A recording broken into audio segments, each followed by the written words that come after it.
Olá amigos, estamos nós de volta com o paulochagas.net aqui na Imagem TV, aquele abraço especial para você. Vamos rápido, tocando nos assuntos que nós temos para hoje. E lembrando que está todo mundo aí procurando a vacina H1N1, a da gripe, influenza e tudo mais. O pessoal todo preocupado no Brasil inteiro em se vacinar e fugir do risco de contrair esta perigosa gripe. Pois, diante desta eminência, dessa necessidade das pessoas procurarem a vacina, a gente vê que em alguns postos no Brasil até estão faltando. Mas as pessoas estão indo em grande número nos postos de saúde e tudo mais, em busca desta imunização através da vacina H1N1.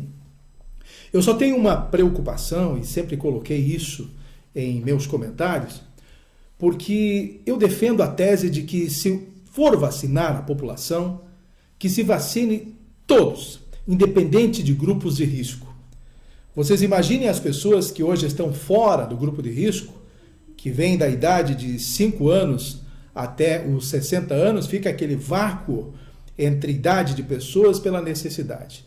E neste meio, com certeza, muitas pessoas são vulneráveis, independente de fazerem ou não parte do grupo de risco. Então, quais são as justificativas para que o Ministério da Saúde, o governo brasileiro, não libere a vacinação para toda a população brasileira, ou principalmente nos estados em que mais sofrem nesses períodos de inverno, principalmente, como é o caso aqui dos estados do sul do Brasil? Então, a gente fica esperando, quem sabe, chegar aos 60 anos para poder receber a vacina, ou comprar a vacina a um preço exorbitante em algumas farmácias credenciadas e tudo mais. E assim a gente vai procedendo e seguindo a vida. Mas de qualquer maneira, está aí uma preocupação. E tem muita gente que tem o direito de receber a vacina e não vai, preocupada, dizendo que houve até uma época em que diziam que essa vacina era para matar os velhos. Vejam só o absurdo que chega a algumas pessoas com esse tipo de pensamento. Mas enfim, se você tem o direito de vacinar, vá ao posto de saúde o mais rápido possível e procure a sua imunização. Eu, graças a Deus, consegui comprar a minha vacina para mim e para minha família e a gente está vacinado com relação à gripe. Muito bem, vamos trocar de saco para mala. Eu quero falar um pouquinho sobre esporte. Eu acho curioso, até aqui na cidade de Lages, para muitos colegas, o fato de, se não for assunto de Lages, de fora não se fala. Mas eu quero dizer o seguinte: com relação ao futebol catarinense, independente de falar do Internacional de Lages, que a gente inclusive está aguardando as novidades do time para a disputa da Série D do Campeonato Brasileiro, a gente sabe que estão aí trabalhando na contratação de jogadores, o técnico Vaguinho renovou com a equipe e no dia 9 o técnico já está em Lages trabalhando com o grupo para iniciar nas próximas 2 semanas o Campeonato Brasileiro da Série D. Não terá grandes novidades, vai fazer um time modesto, pelo que a gente já ficou sabendo, a equipe do Internacional, para tentar passar nesta primeira fase do Campeonato Brasileiro da Série D. Mas a gente tem que falar das coisas de Santa Catarina, do Brasil e do mundo, porque informação, minha gente, nunca é demais, seja de onde for. Se for lá da China, mas que interesse para nós temos que falar. Então essa ideia de muitos que só temos que falar aqui do nosso passo, da nossa paróquia, da nossa cidade, eu acho que é um pouco exagerado este pensamento e alinea um pouco a nossa população em torno de informações. Então eu quero me referir ao Campeonato Catarinense. Vocês sabem que o Internacional disputou o Campeonato Catarinense, permaneceu na Série A para o ano que vem, mas o campeonato continua. E o lagiano tem que ter estas informações, portanto, logicamente sabe que o campeonato está seguindo e que a decisão está ocorrendo entre a Chapecoense e o Joinville. Teve o primeiro jogo no último final de semana em Joinville, a Chapecoense conseguiu vencer lá e aumentou a sua vantagem, já joga por 2 resultados iguais, 0-0, 1-1, 2-2, qualquer resultado igual, dá o título à Chapecoense. Ganhou fora de casa, conseguiu uma vantagem maiúscula. Agora joga na Arena Condá, ao lado da torcida. E eu tenho recebido informações de Chapecó todos os dias. Eu tenho lá no meu mailing a assessoria de imprensa da Chapecoense e outras assessorias. O movimento em torno desta decisão em Chapecó é coisa magnífica. E nós aqui de Lages não podemos ficar simplesmente alienados e não recebermos esse tipo de informação, sabendo que o título do Campeonato Catarinense, de qualquer forma, nos interessa saber quem vai ficar com ele, não é? Então a Chapecoense joga por 2 resultados iguais, pode perder até por 1-0 ou 2-1, um gol de diferença, poderá ficar com o título do Campeonato Catarinense de Futebol no jogo deste domingo às 4 da tarde lá na Arena Condá, ok? Daí a informação para vocês. Eu quero já de cara convocar os amigos da imprensa e todos aqueles que gostariam de ver uma pessoa extremamente importante num contexto político, não vive mais, não é um atuante mais na política, mas eu estou falando do nosso ex-prefeito, ex-deputado, ex-senador Dirceu Carneiro. Pois nós, da CISC, o Pablo Amaral, o Pablo Gomes, mais eu, nós conseguimos conversar com ele e o convencemos a ministrar uma palestra para nós, da imprensa de Lages, especialmente neste momento em que o Brasil está vivendo toda essa história de novo, revivendo aquela história do impeachment que o Collor de Mello passou em 1992, e na época Dirceu Carneiro era secretário no Senado e ele foi quem entregou a ordem, quem comunicou o Fernando Collor de Mello, então presidente da época, de que ele estava impedido de continuar no cargo. Então vejam bem quem foi Dirceu Carneiro no contexto histórico do Brasil, no primeiro impeachment realizado com relação a Fernando Collor de Mello. E agora estamos vivendo esta história de novo, com a possibilidade real do impeachment da presidente Dilma Rousseff, e Dirceu Carneiro então vai nos contar toda esta história num encontro na próxima segunda-feira, lá no MAP Hotel, às 19 horas. Então será uma oportunidade única para ouvir uma pessoa com este contexto histórico que ele carrega nas suas mãos, nas suas costas, no seu pensamento, e ele vai nos contar tudo isso em detalhes. Vale a pena, então, a gente participar desta promoção e eu quero convidar vocês, amigos da imprensa, para que possam participar e que devem participar, porque a gente tenta criar algumas iniciativas e é importante que nós tenhamos maior participação, maior congraçamento entre nós, colegas de imprensa. Tá bom? Fica aí o convite, então, para que vocês participem deste encontro, desta palestra com o ex-senador Dirceu Carneiro, que tem realmente uma história fantástica a ser contada e está muito atrelada aos tempos de hoje ainda. Então, para o jornalista entender todo este processo de impeachment, com certeza vai ser muito importante ouvi-lo. Gente, a gente tem recebido várias informações e acompanha nacionalmente tudo o que está acontecendo e não há como deixar de dar razão aos aposentados. Os aposentados estão recebendo um percentual menor de reajuste, enquanto que o Bolsa Família teve mais do que o dobro de reajuste. Então, os aposentados colocam da seguinte forma: as pessoas que não trabalham recebem o seu salarinho religiosamente em casa sem trabalhar. É o Bolsa Família e tudo mais. Então, contempla com um aumento superior dos aposentados que trabalharam a vida inteira e não têm o direito de receber um reajuste de aposentadoria digno. Ou seja, se aposentaram, agora têm que descansar na vida e estão aí sofrendo com as suas aposentadorias. Então, aqueles que nunca trabalharam recebem o dobro de aumento, enquanto que aqueles que trabalharam a vida inteira, deram o seu sangue, o seu suor pelo país, estão aí nesta situação. Então está aí um registro que a gente está fazendo de lamento por parte dos aposentados desse Brasil afora, e nós que já estamos se encaminhando para essa possibilidade da aposentadoria, chega a ser uma situação apavorante. Como que a gente vai se aposentar nesse Brasil diante desta situação? De qualquer maneira, nós estamos, claro, acompanhando também as questões nacionais.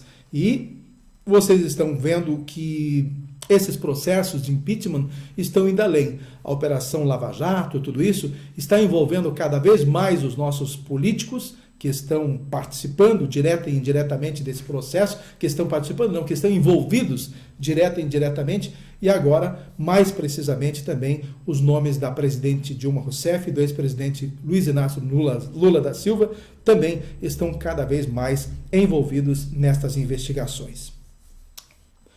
Vamos adiante. coisas nossas para a gente conversar. Nós já abordamos esse assunto, mas eu quero trazer à tona. Até agora eu não vi, não ouvi nenhuma providência tomada a respeito daquele casarão que está ruindo ali na esquina da Coronel Córdova com a Benjamin Constant, bem pertinho da prefeitura, bem pertinho da Fundação Cultural. Quer dizer, não é por falta de visibilidade das nossas autoridades que as providências não estão sendo tomadas a respeito deste casarão.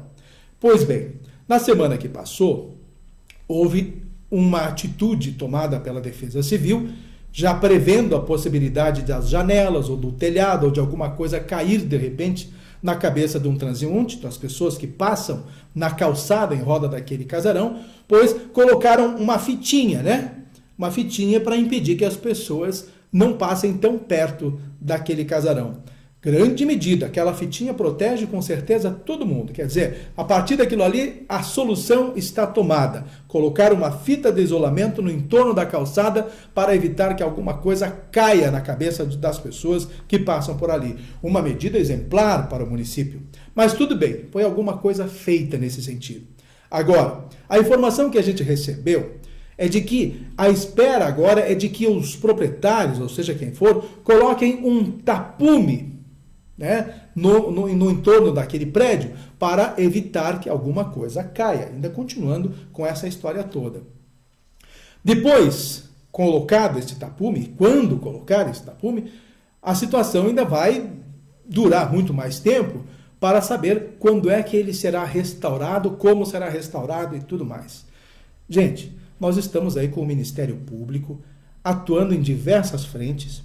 Eu não sei por que até agora essas nossas autoridades judiciais também não interferiram junto ao município, obrigando, seja o proprietário, seja a Fundação Cultural, seja o prefeito municipal, seja quem for que tenha poder de decisão aqui no nosso município de Lages, a tomar realmente uma atitude diante desta necessidade de restaurar este patrimônio público. Ou que se decida, então, de uma vez por todas, derrubá-lo, que logicamente isso não pode acontecer, porque ele pertence ao patrimônio histórico-cultural da Fundação Cultural do Estado de Santa Catarina. Então, é um patrimônio histórico. Aliás, a nossa cidade deixa a desejar no controle desses patrimônios históricos. Se você andar ali na Avenida Correia Pinto, quantas casas históricas estão sendo demolidas sem a mínima interferência, outras abandonadas. Havia inclusive um comércio de um chinês, se eu não me engano, numa dessas casas, hoje ela está lá toda abandonada. Quer dizer, patrimônio histórico no município e o dono, o proprietário, passou a ser prejuízo, passou a ser um problema para os proprietários dessas casas aqui no município de Lages. Mas se for um problema, ninguém procura resolver, ninguém vai atrás, ninguém decide, ninguém resolve. Então está na hora, gente, do patrimônio histórico-cultural do nosso município de Lages, que é tão visibilizado por parte dos turistas, tenha uma atenção especial. Né? O Museu Nereu Ramos, não sei há quantas anda. Até agora ninguém mais falou a respeito da revitalização daquilo, que teria que remodelar de novo aquele vidro em cima, ali ao lado do Colégio Rosa. Também ninguém mais tomou providências, ninguém mais falou a respeito. Aliás, eu quero tocar nesse assunto no meu blog. Vou lá fotografar o Museu Nereu Ramos e saber o que está acontecendo, porque nenhuma medida foi tomada nesse sentido. Quem dirá no mercado público municipal, que está lá também completamente abandonado, fizeram toda aquela onda, né, de um concurso, de um projeto para revitalização, e tenho certeza que neste ano, nesta administração municipal, o mercado público não será reativado, não será remodelado, não será revitalizado de forma nenhuma. Então, gente, o nosso patrimônio público-cultural da nossa cidade está jogado às traças. Eu não sei que atitude realmente o município tem tomado diante destes problemas que a gente vê de descaso com relação a ele. Está aí um problema sério a ser resolvido e eu estou aqui comentando com vocês. Vão tentar resolver a questão da velocidade imprimida na Avenida Duque de Caxias. Vocês viram grandes e graves acidentes nos últimos dias de uma caminhonete que derrubou 2, 3 postes devido à velocidade e tudo mais, e assim por diante. Então estão colocando agora lombadas eletrônicas bem no meio da Avenida Duque de Caxias, nos dois lados.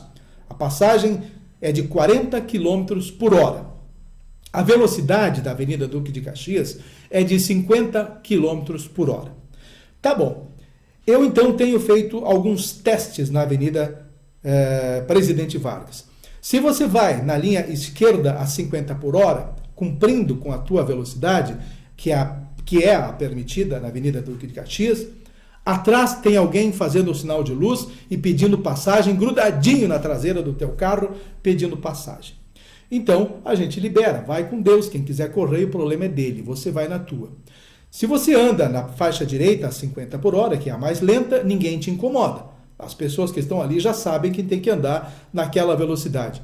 E você observa que os carros que vêm pela esquerda parecem a 101 lá em Florianópolis, passam a 1000 por hora. Não se sabe que velocidade eles passam, mas a velocidade é rápida. Você está a 50 e o carro passa rapidinho. Então você deve imaginar que ele deva estar numa média de 70, 80, 90 km por hora na passada pela esquerda. Então não há um respeito, não há uma consciência, e não é esse problema apenas na Avenida Duque de Caxias. Veja aqui na Belisário Ramos, ainda nesta terça-feira agora, ocorreu um acidente gravíssimo ali perto do Bar do Gordo na noite. Eu estava saindo do cinema, fui até o shopping, curti um filme com a minha pequena, minha filha, e na volta estava aquela confusão de polícia, aquela confusão de bombeiros, aquela confusão de SAMU, e a coisa foi séria. Por quê? Por causa, com certeza, da imprudência, da velocidade. Porque se andam na velocidade compatível, apenas dá uma batidinha e tudo mais e se resolve. Agora, capotamento, pessoas gravemente feridas, alguma coisa tem que ser explicada com relação à velocidade. Então não é apenas na Duque de Caxias que esse controle precisa ser feito. E tem as lombadas eletrônicas, por exemplo, na Belisário Ramos, e aí há um controle de velocidade, mas não chegando, passando da lombada, o pique pega de novo. Eu já falei aqui dos motoqueiros, né? Esses então não respeitam nada. Aliás, meus amigos do Diretran, a gente observa que as motocicletas, além de não respeitar o limite de velocidade, aliás, as motocicletas não, os condutores de motocicleta, além de não respeitarem o limite de velocidade, nas lombadas eletrônicas, eles têm alguns pontos vulneráveis que eles passam a toda velocidade, seja como for, 70, 80, 100 por hora, eles conseguem passar sem a lombada eletrônica captar a placa da moto, porque ela não visualiza, porque tem uns pontos cegos e falhos. Bem no meio da lombada eletrônica, os motoqueiros passam. Ou bem à direita, lá no cantinho da calçada. Então eles têm uns espaços, e eles sabem muito bem essa malandragem, e passam a toda, e a gente vê a velocidade que eles vão acima de 60, 70, 80 km por hora, e passam no meio da lombada eletrônica. E aí está uma falha. Quer dizer, para os veículos de 4 rodas, todos eles são pegos pela lombada eletrônica sem remédio. Agora, as motocicletas passam a toda a velocidade, claro, não são todos os motociclistas que fazem uso dessa malandragem. Muitos passam direitinho nos seus 40, 50 km por hora e vão embora com Deus. Agora, tem os malandros que passam pelo meio, ou pelos lados, ou até pela via das bicicletas, né? E a ciclovia ali pelo lado e vão embora. Então, essas coisas poderiam ser melhor observadas para que nós pudéssemos ver ou não ver tantos acidentes acontecendo aqui na nossa cidade.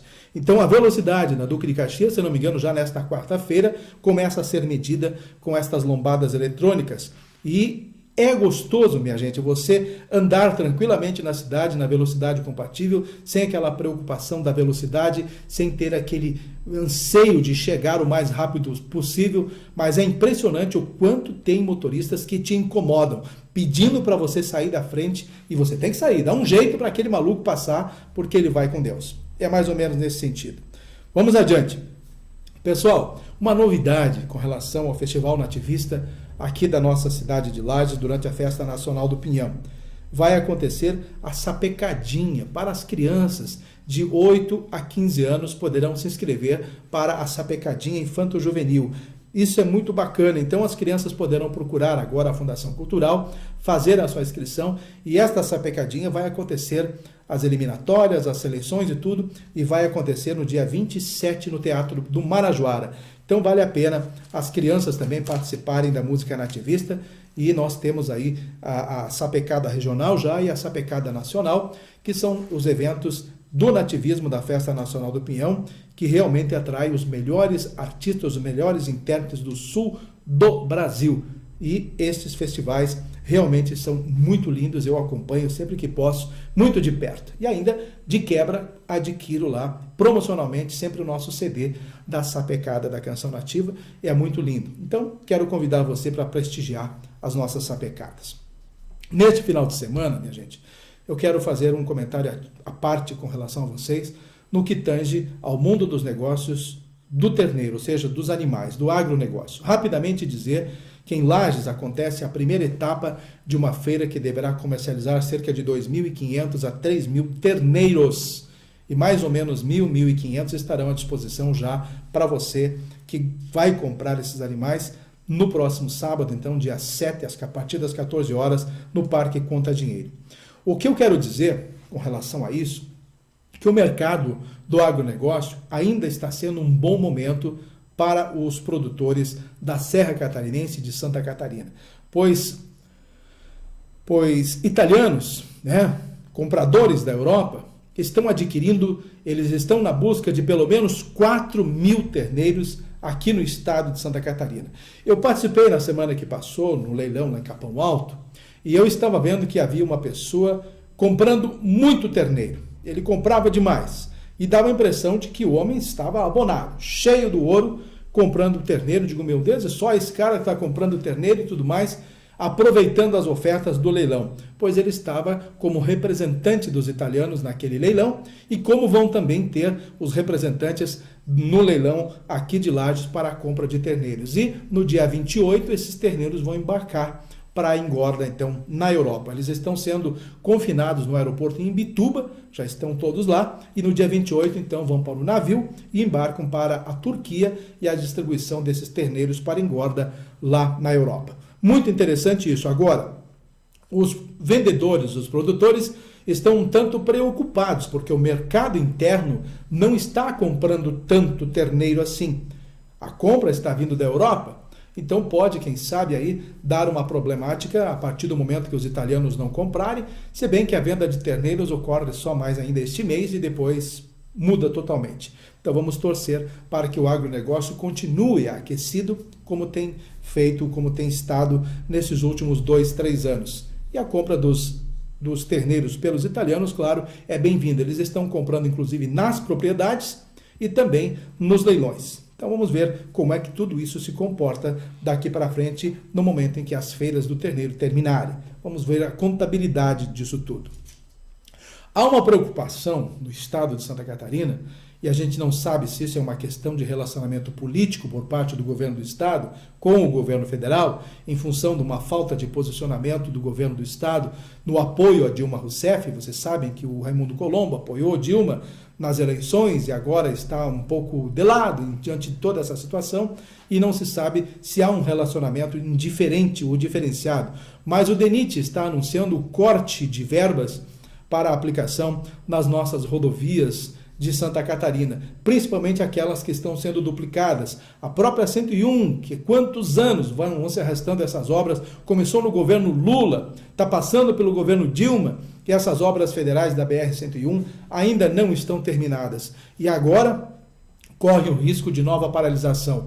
A duplicação da 470, que é uma reivindicação também de anos e anos a fio e já está começando, mas a passo de tartaruga ela está acontecendo, também podem paralisar, entre outras obras que não terão verbas para poderem nem começar. O caso da 282, que há todo um trabalho de pedido de revitalização e de duplicação da 282, duplicação da 116, duplicação da 470, aqui para o lado nosso, aqui perto de Lages, Rio do Sul, Correia Pinto, toda essa região.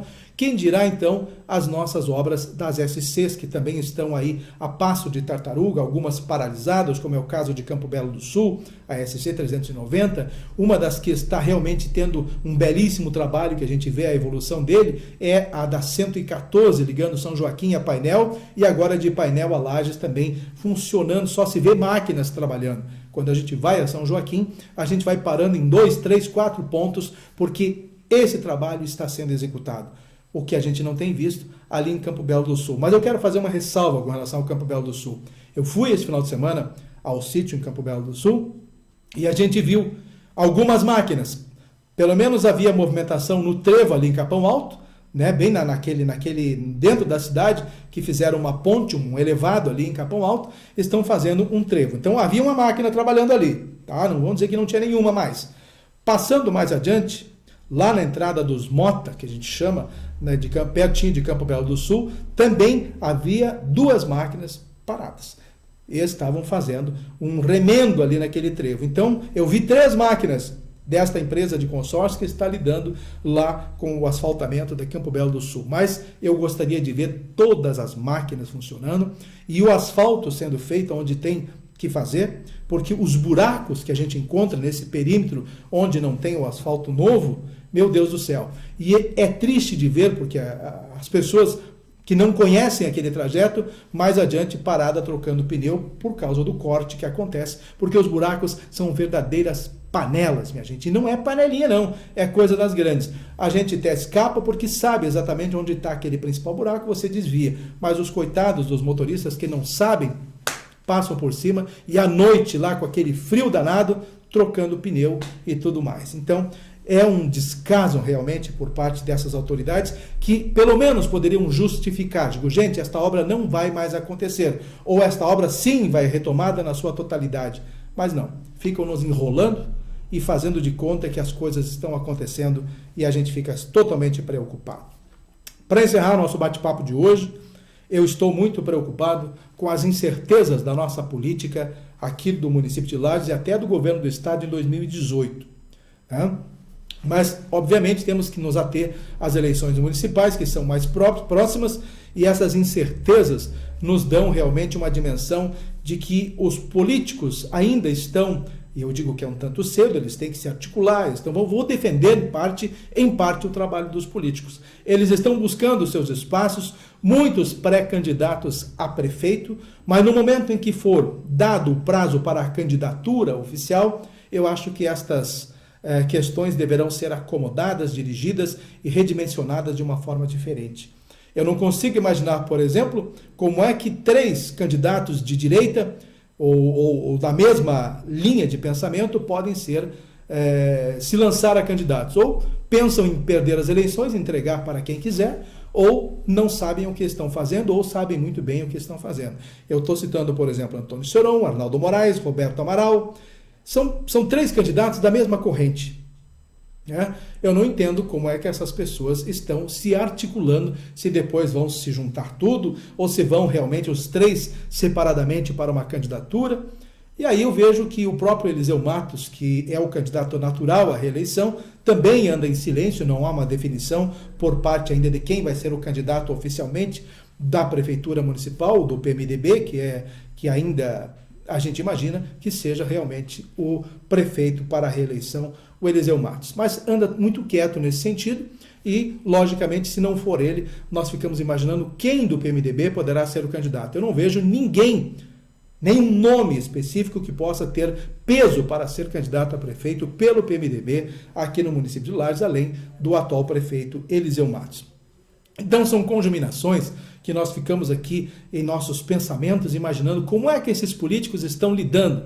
Como é que você pode imaginar esses 3 candidatos? Então, coitado deles, né? Vão se lançar a uma candidatura suicida, vão tirar os votos dos mesmos eleitores e vão fazer aquela distribuição de votos e não vão fazer nenhum deles a contagem suficiente para ser eleito. Então, é mais ou menos esse o meu pensamento, eu posso estar totalmente errado, mas na minha vida e vivência política, a gente sabe que as coisas não funcionam mais ou menos assim. Para dar o tchau a vocês, participe da campanha do agasalho. Neste final de semana tem recolhimento no calçadão da Praça João Costa e você deve colaborar. As pessoas sofrem muito nesse período de inverno em nossa cidade, que é um inverno rigoroso, então você pode participar da campanha do agasalho e também a Defesa Civil está recolhendo na sua própria casa, caso você tenha roupas para doação, faça contato com a Defesa Civil, que esse pessoal vai na sua casa recolher. Participe e contemple aqueles menos privilegiados nesse período de inverno. Meus amigos, nós encerramos assim nosso programa e, se Deus quiser, na semana que vem estamos de volta com mais um paulochagas.net. Até lá.